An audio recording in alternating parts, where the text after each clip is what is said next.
Hello and welcome to this YourTown, Georgina Spotlight episode. Now in this straight to the point format, our guest, their organization, and their message is the star of the show. So thanks so much for joining us. And Ben, my friend, how are you doing in this winter wonderland of a February? I'm enjoying it. I haven't been out skiing yet. Hopefully there's still a bit of time, but yeah, I'm enjoying it. Enjoying it. I need to, we got to talk about this. I got to figure out what your perspective is, because I'm going to be honest, it's dragging on just a little bit for me. It's all about finding things you enjoy to do. My family and I, we all went to Winterfest. Yeah, I missed it this year. We were away, but good time. Always a good time. They put on a great show. We love it. The kids love it. It's worth it. Yeah, you know what it is? I'm really just complaining because I'm a little bit particular about the driveway. So even if it snows, 1 inch, I'm going to be out there and clearing it. And my wife tells me I don't have to do that every time. But it's my firm belief that we live in a civilization, and that includes clearing your driveway when there's snow on it. That's fair enough. I tend to just pack it down with my car, but I know that's a valid approach. I wish I could just do that. Yeah. Well, I admire you. We're certainly off and running here in 2025, and I feel like I really hit the ground running because I blinked and January was over, and I have a feeling that February is going to feel much the same. Mm-hmm. It already is a few days in, and it's incredible. Now, of course, that does just put us a little bit closer to spring, and I'm of course okay with that. I also have to say, it is kind of nice to see that the huts are out on the lake again. You're hearing the sleds go by. Like it feels more like a true Georgina winter. I do like that. Absolutely. You know where I am out in the back roads. Yeah. We've been serenaded by the sound of sleds quite often as of late. Honestly, it feels like nature's healing almost. Last year, we didn't hear it, and it felt like something was wrong. Yeah, right? Absolutely. Something's missing. Yeah. Well, in our last episode, we had an opportunity to learn about a very important organization in our town. And of course, that was the Georgina Chamber of Commerce. Mm-hmm. And if you'll recall, Ben, I kind of put you on the spot, and I asked you what you knew about the chamber. And being the forthright and authentic person that you are, you admitted that you weren't all that aware of the role of the chamber in our town. But you learned a lot, right, Ben? I did, absolutely. Yeah, that goes for me too. Now, you may also recall that I said it wasn't really fair of me to put you on the spot like that. So it may come as a surprise, or maybe not, that I'm going to do it again. So let me. Are you okay with that? I have no choice. This is coming. So, well, allow me to kind of lead into our spotlight for this episode and ask you, what do you know about hospice? Again, not all that much, and I guess in some ways I'm lucky that I haven't had to. Yeah, that's it. That's one valid perspective, for sure. I've been very lucky in that regard. I understand what they do, helping people towards the end of life and such, bring comfort. It's absolutely fantastic what they do, but I'm really looking forward to learning more. Yeah, I think I fall into that camp as well. Like that is, I'm familiar with the concept of hospice. I certainly don't really know what it looks like in our town. And I feel like there's likely a lot of people out there that are also familiar with the concept, but again, maybe they haven't experienced it and they're not aware of what that service looks like in Georgina. And for that reason, I'm really happy to be using this episode to shed light on another very important organization, Hospice Georgina. So what do you think, Ben? Are you curious to learn more? Very much. Well, me too. So let's explore Hospice Georgina and the role that it plays in our town. Here we go.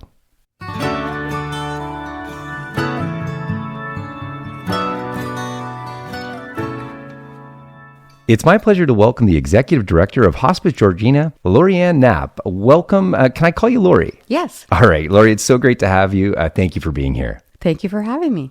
Okay, well, I wanted to stick to our protocol and ask you a question that I ask all guests that we have on the YourTown Georgina podcast. And can you tell us, how did you come to make Georgina your home? Well, back in 1990, my dad worked for North York Hydro, and he worked so much overtime, his accountant said, you need to buy a house. Oh, okay. Or you're going to be highly taxed. So my parents bought a house on Jackson's Point Avenue, and wonderful. They asked if myself and my husband would like to move into it. So we did, and we were able to save up enough money to buy our own home. That's the great way to do it. 1997. 1997. So you've been here a while. Yeah. I appreciate you sharing that. It's always it's always interesting. Everybody has their own story, their own journey that brings them to our town. Okay, so obviously the topic of the day is Hospice Georgina. I'd like to take even one step back from that, and perhaps you could provide a high-level explanation of what exactly hospice is. Going many years back in Greece, they came up with a residential hospice where people can go and who are palliative and be able to pass away. This goes back a long ways. Goes back a long ways, Okay. yes. Wow. We are a community hospice. We are hoping to have a 5-bed residential hospice. Okay. But a community hospice is where we have trained volunteers and staff that go into people's homes who have a life-limiting illness and who are palliative. Okay. When they go into the home, it's all non-medical, but they do work with the local nurses and doctors. They will take clients to doctor's appointments, grocery shopping, just sit with them, talk to them, read to them, play games with them. We also have many programs. We have a cancer program, we have grief programs, we have Parkinson, we have paint programs, expression of arts programs. Wow. Yeah. It's incredibly diverse. Yeah. We have a day program where clients come in and they get a hot meal at lunchtime. We have a VR program where clients come in and they get to travel the world. So one day we're traveling to Greece, and the room is decorated up for Greece. They get to hear some of the language. That's and great. Try the food. Yeah. Oh, that's great. I'm going to want to maybe dive into some of those specific programs and services a little bit more.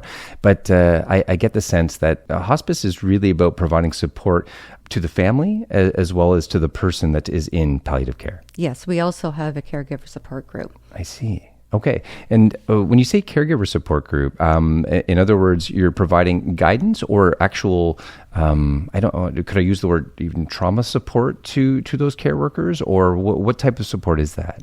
It's a group where there's a group of people that come in and they support each other on ways they can, help each other and express what they're going through. Great. We get a lot of caregivers phoning us about their loved ones have dementia. Okay. And there's nowhere for them to go. There's one program here in Keswick that is full and a huge waiting list. There's another one in Thornhill and Aurora and Stouffville, but nothing in North End that we can provide more support for them. Yeah. So it's something I'm looking into, that maybe on Fridays we can have a day program to give more relief to the caregivers. Yeah. Okay, this sounds great. And what I'd like to do before we go a little bit more into some of the services and offerings, maybe we could take a step back and could you tell me a little bit about the history of hospice in Georgina, or how and when did Hospice Georgina form? Well, back in 1989, a group of Georgina residents said, we need to do something. We need to help people. Yeah. And it all started in a farmhouse kitchen. Is that right? Yep. Yeah. So sitting around a table talking, and then that was the beginning. And that's how it started. And then Wow. by 1994, we were incorporated, and we also were a partnership with the Chippewas of Georgina Island and Chats. Oh yeah. Yeah. And then through the year, we just keep evolving. Like we now are at the Link, which has been a great presence for us. And the Link is awesome. Yeah. It has so many programs there to help and support so many people in different ways. Yeah, that's great. I'm familiar with some of those, and my mother had multiple sclerosis. She passed away about 8 or 9 years ago. But Chats was one of the organizations that supported her during that time. Okay, there's a lot of stakeholders here, a lot of organizations that kind of work together to provide this service. Now, can I also ask? I mean, I appreciate that history. I find that really cool that it started around a farmhouse table, as some of the best ideas come that way. What type of organization is Hospice Georgina? Is it a not-for-profit, or could you break that down for us? We are a not-for-profit. We are funded by Ontario Health through Better Living by 37%. Okay. Every 3 years, we have to apply with United Way for funding for our programs. I'm thankful to say we just got approved again. That's wonderful. And that is 13% of our overall cost. Okay. we have to fundraise a lot. Yeah, I imagine. Okay. So, because all our programs are at no charge to anybody in Georgina.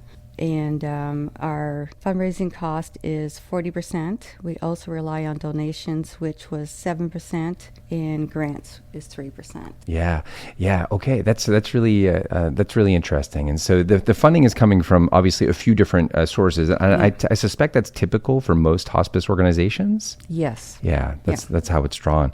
Okay, well, let's again keep talking about the nature of Hospice Georgina a little bit. In terms of the structure, is it a board, a committee, volunteer based? How is it made up? Our board is volunteered. Okay. And we also have the event committee, an HR committee, and risk management committee. Oh wow! And this is made up of volunteers, mostly, I assume, from Georgina. Yes. Yeah, that's great. Is it a requisite? Is it a prerequisite, I should say, to be from Georgina, or does that just happen naturally? It just happens, but we recently had a board member that was from Aurora. Is that right? Yeah. Okay, very good. Okay, so let's start to unpack a little bit more, and certainly we likely touched on this when you were describing Hospice Georgina in the early stages of our conversation, but perhaps we could formalize it. What is the mission of Hospice Georgina? Okay, I'm going to read to you our mission that's on our website. Okay, great. Hospice Georgina is a caring community of individuals who provide quality of life throughout the journey and the grief support to all those living with or affected by a life-limiting illness. All right, fantastic. And we touched on before that as far as that mission goes, we sometimes think about hospice as providing comfort to the person in palliative care, but it's much wider reaching than that, isn't it? Yes, it is. Yeah, so that support extends to family, friends, anybody that's in that environment as this is taking place. Of course, yeah. Yeah. Now, I'd also love to get, you're obviously passionate about this. You've been involved with Hospice Georgina for how long? 2011. Since 2011. Okay, so about 14 years or so are going on that. Can I ask you, from your perspective, why is the presence of Hospice Georgina important to our town? Well, on my first day working at hospice, a man came into work and said, "My wife is dying. I don't know what to do." I cried, of course, but I was glad we were there to support him, give him, information that he needed. We had a volunteer come out to his house. He came in for grief support. He came in for caregiver support. So it is very important that we're there to, provide our services to Georgina and Georgina Island. Yeah. We also do help people over in the Brock Township also. Okay. Yeah. Well, it really, the more I do this podcast, there seems to be this red thread that connects a lot of the organizations that we end up talking about. And I think that one of those common themes is that there's comfort in knowing that you exist, that you're there.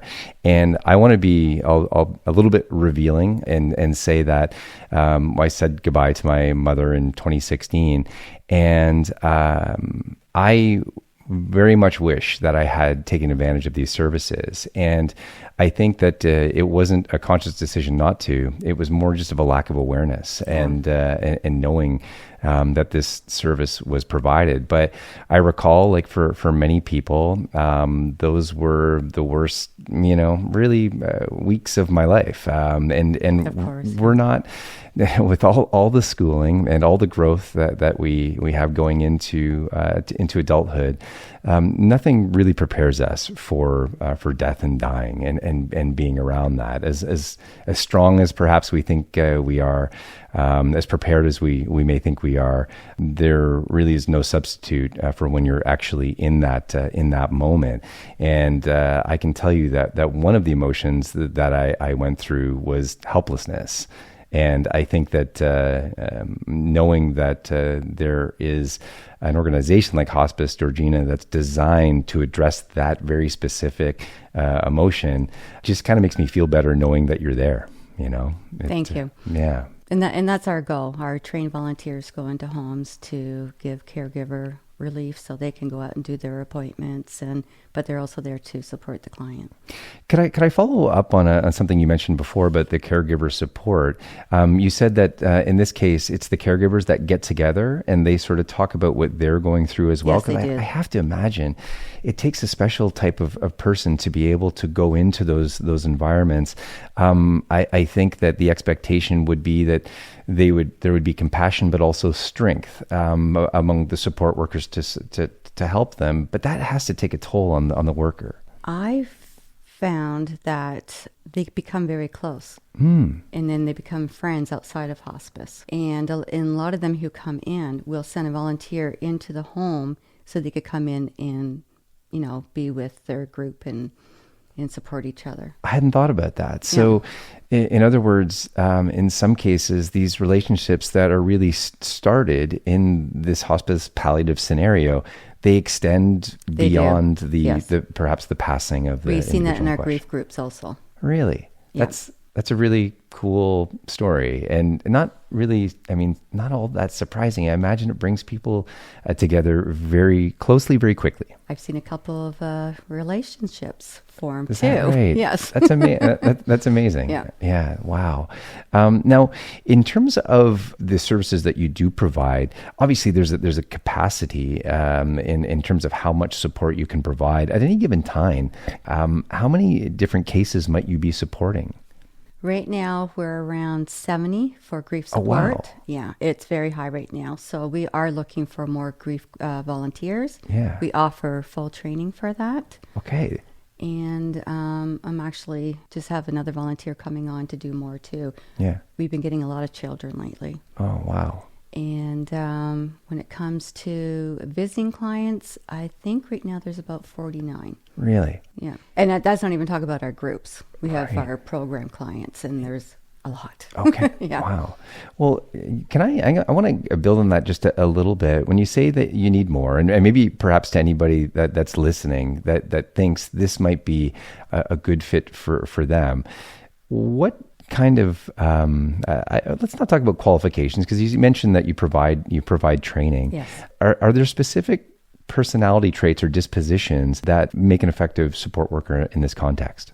A very good listener. Yeah, good point. Mm-hmm. Yeah, I guess that's probably the starting point. It is, yeah. Isn't it? Yeah, sometimes I think that we feel, without really analyzing it, that we're hoping for wisdom, but just as impactful is somebody that's willing to listen and to perhaps not just sympathize, but empathize as well. Exactly. Yeah. Yeah.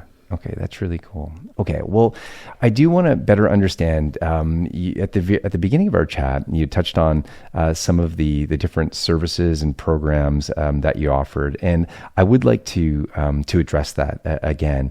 And perhaps you could maybe just walk us through different types of groups or support that you do provide beyond the direct palliative support.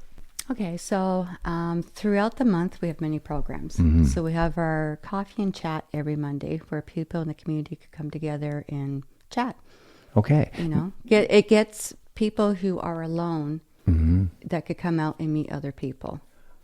Okay. So in other words, they may not necessarily be going through a palliative situation at that time. No, They're it could just be a life-limiting illness yeah. or just loneliness, Great. right? Yeah. Wonderful. Where's that held? That's Laurie? held at our office At the in link. the link. Okay, Yeah. great. We have a huge program room. Have you ever been up there? Yeah, I have. Do you know the old kindergarten room? Yeah, With the round yeah, windows? I do actually. That's our yes. program room. Oh, wonderful. Yeah. Okay. It's lovely for me because my kids went to kindergarten there. So That's it brings great. back Nice a lot of little memories. connection there. Yeah. Well, that's great. Okay. Well, that's a great one. What else can you share with us? We also have our expressive arts. That's a big group. Okay. A lot of people come in for all different reasons. They have a life-limiting illness or they're grieving. Mm-hmm. I think we're up to about 20 people that come to that group. Wow. And then we have our painting group.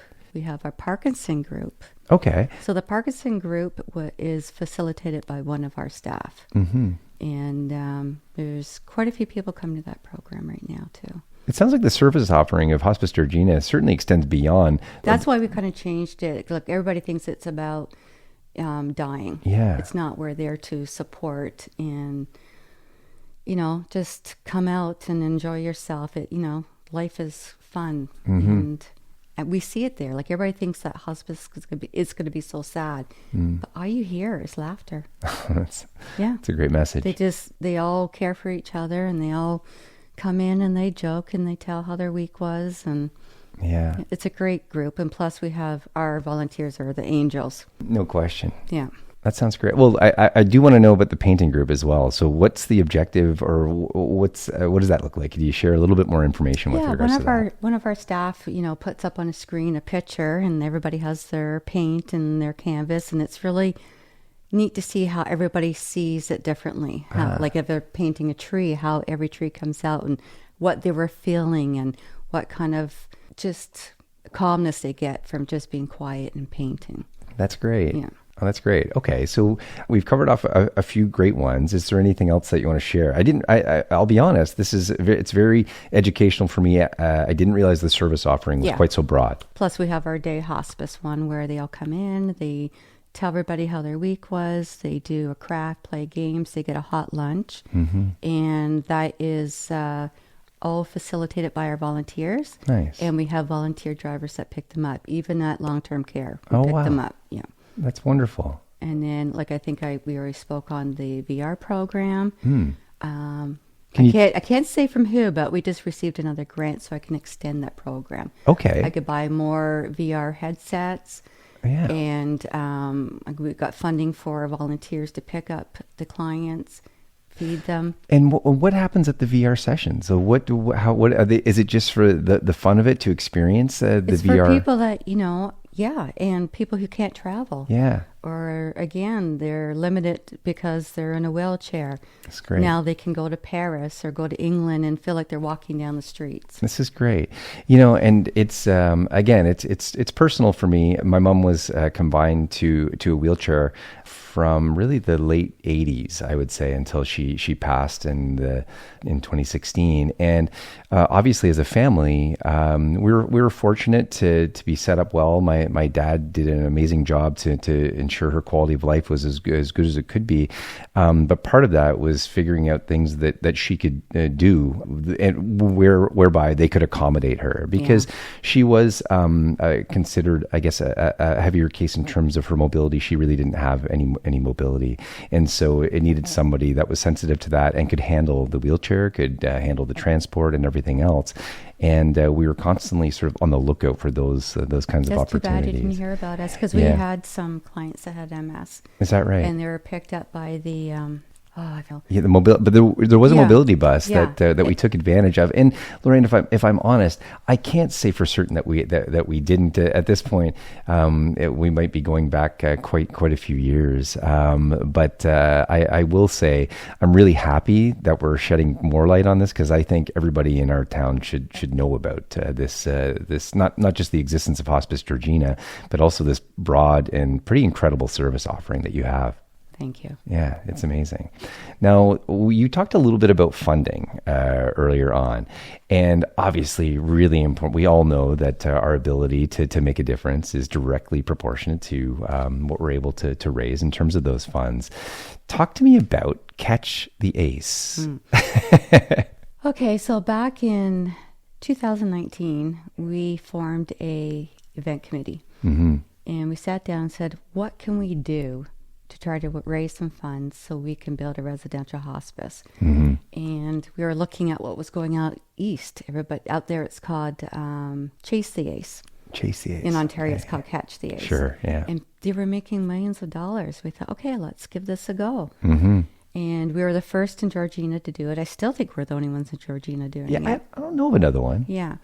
And we were very fortunate our first year. No one found the ace until week 50.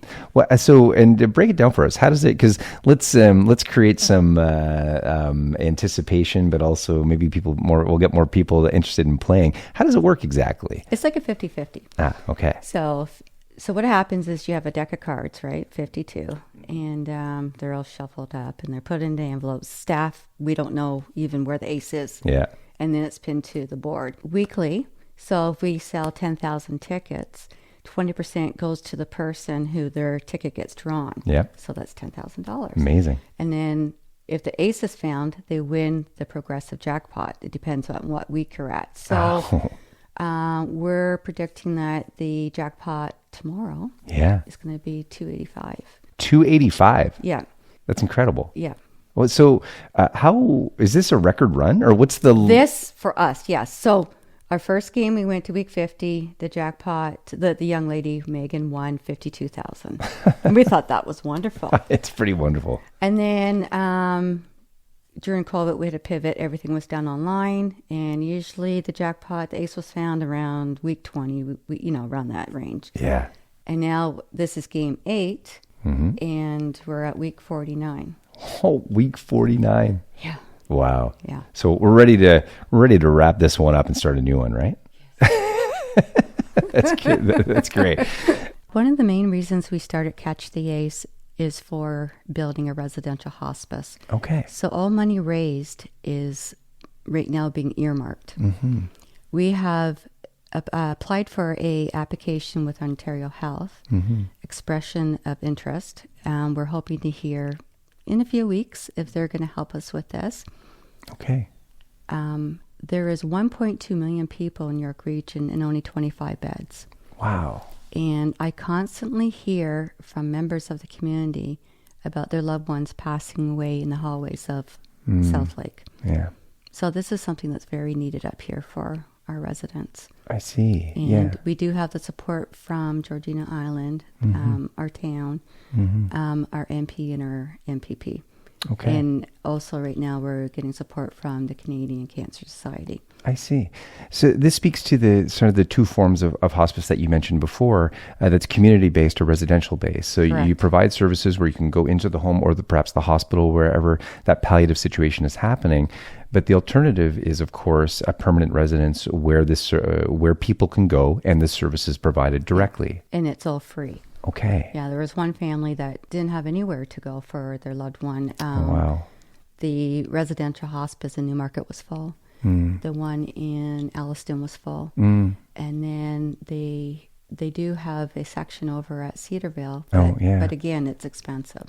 Yeah, it's a really important point. We were very fortunate during my mother's passing that we made the decision we wanted to bring her home, and we were able to because the home was set up in a lot of ways, and we had the people there, the resources in order to make her comfortable and get that done. But I recognize that we were very fortunate to be able to do that, and not everybody's in that situation. So this is really where that residential format comes in. And a lot of people don't want to be at home either. Yeah, that's what we find. Yeah, that's a good point. Actually, you're absolutely right. That's a very a personal decision on whether it's something that you feel is going to provide comfort or something that you want to keep separate, perhaps from the home. And it's a lot cheaper for someone to die in a residential hospital than it is hospice than it is in a hospital. Okay. Yeah, that's great information. Yeah. And could I ask, in terms of the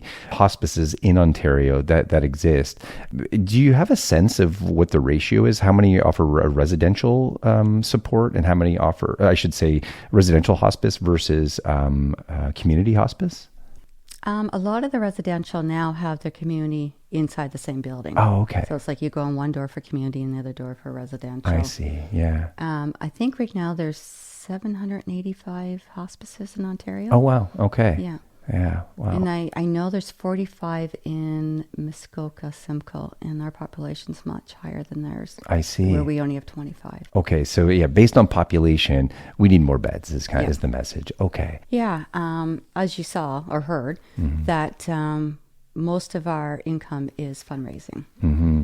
But staff and volunteers want to be there to help our clients, not always out fundraising. Yeah. Because everything we do is at no charge. So we're always asking for organizations or parties to do a third-party fundraiser for us. Mm-hmm. And we actually have 3 right now. Oh, great. That I just want to mention. Yeah, please. Yeah, there is a volleyball tournament on February 23rd at the Merc.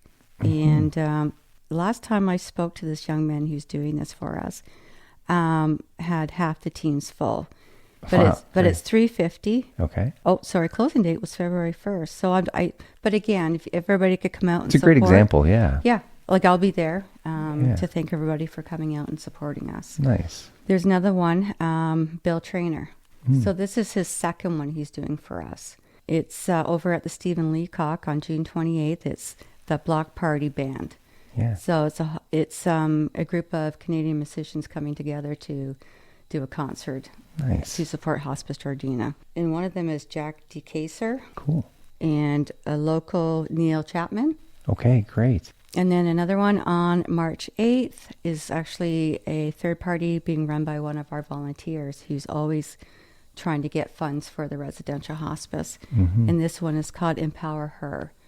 So it's up at the link, and it's a day program and then a dinner. So you could go do meditation, do yoga. She's going to have a whole bunch of other stuff. This is great. And great messaging for anyone out there that happens to be running an event of any kind, that there is potentially a collaborative opportunity with Hospice Georgina to support their work. And we're working on right now to do a high tea with the Sutton Canettes. Nice. And that'll probably be in May.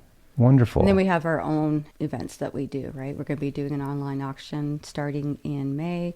We do our yearly pansy sale. Okay. And yeah. That's wonderful. Okay, really important point of awareness, and I'll sort of make the call out again to those folks that are perhaps planning events on their own and haven't considered perhaps a collaboration. This would be a great opportunity. So I really appreciate you sharing that. Thank you. Okay, well, I mean, I think maybe this is a good segue to say, if people want to learn more, maybe they want to participate in Catch the Ace, perhaps they want to find ways to support Hospice Georgina or take advantage of the support that Hospice Georgina provides. Where should they go? What's the starting point? Well, they could come into the link and come in and say hi, and we can show them around. We are also on all social media. Awesome. They could come and join on our newsletter. Great. And then they could get information every season of what's been going on. Mm-hmm. And go to our website. Yeah. Everything's right there. HospiceGeorgina.com? HospiceGeorgina.com, yeah.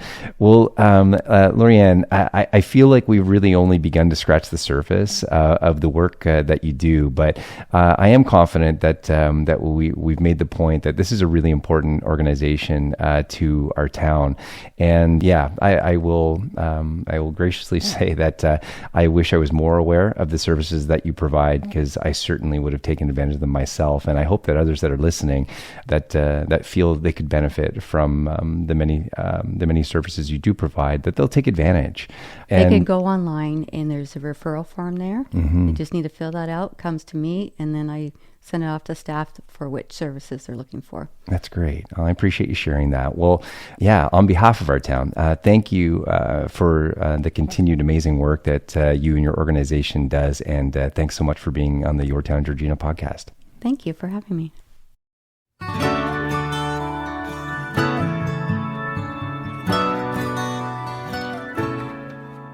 So, Ben, what did you think of our interview with Laurie Ann from Hospice Georgina? It was really interesting. They do so much more than I thought. Yeah, this was one of the key takeaways.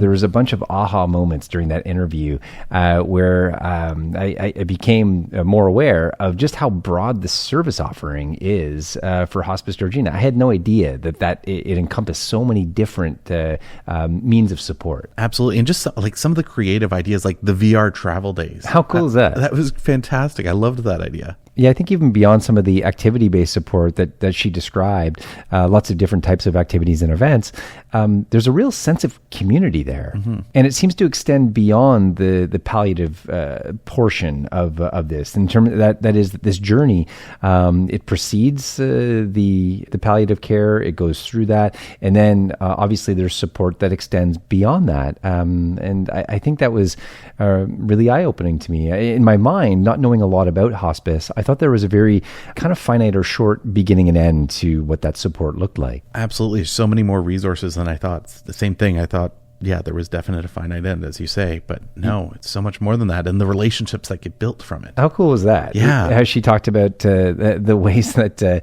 relationships sort of form through that, and then they extend along beyond that direct support that was provided during that palliative that palliative term.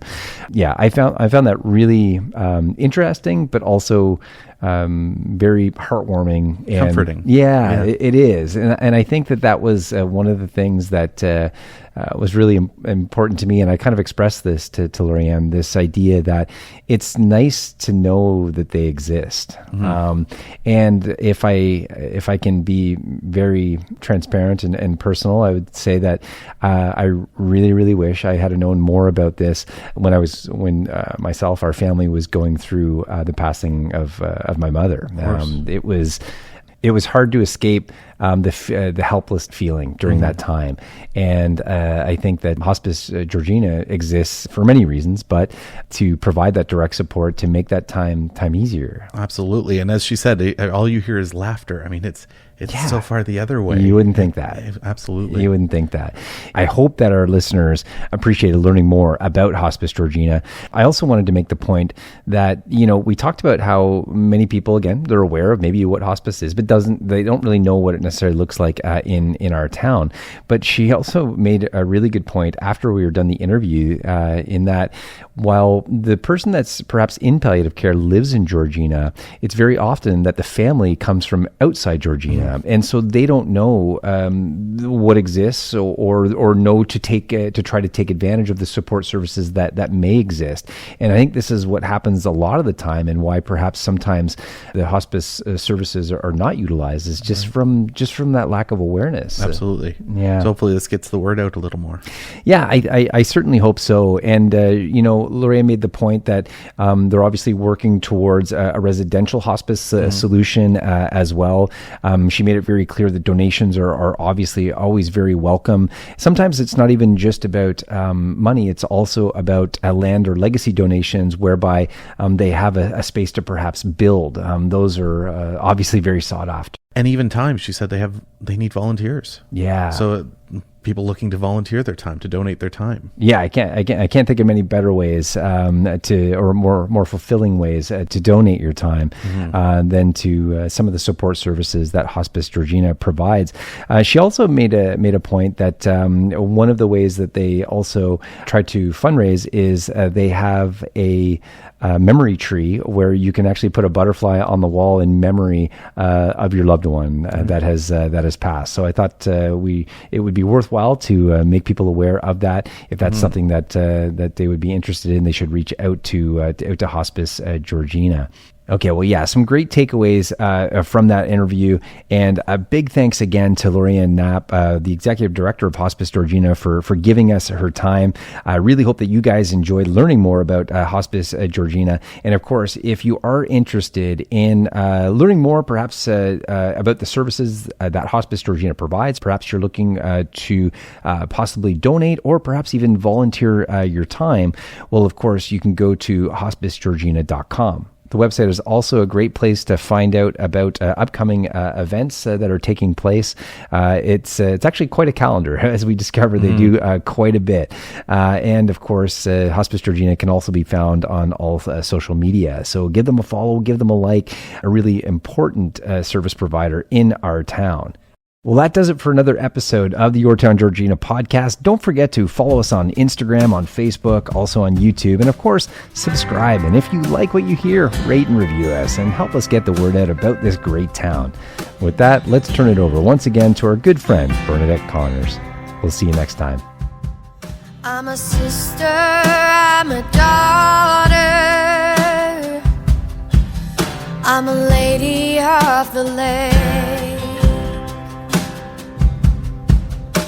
I learned to drive on a dirt road, and I got all it takes.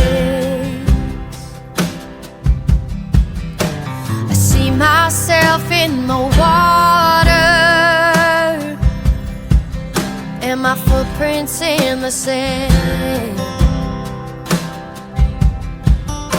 The moon can put push and pull the tide, but this is where I stand. Georgina, I could never really leave ya. I've been all around the world and still you bring me back again. Georgina, I've got friends in the city. They've got a tower and everything. I tried it out for a little while, but where you don't have roots, you can't grow wings. Georgina, I could never really leave ya. I've been all around the world and still you bring me back again. Georgina, when I'm gone I dream ya.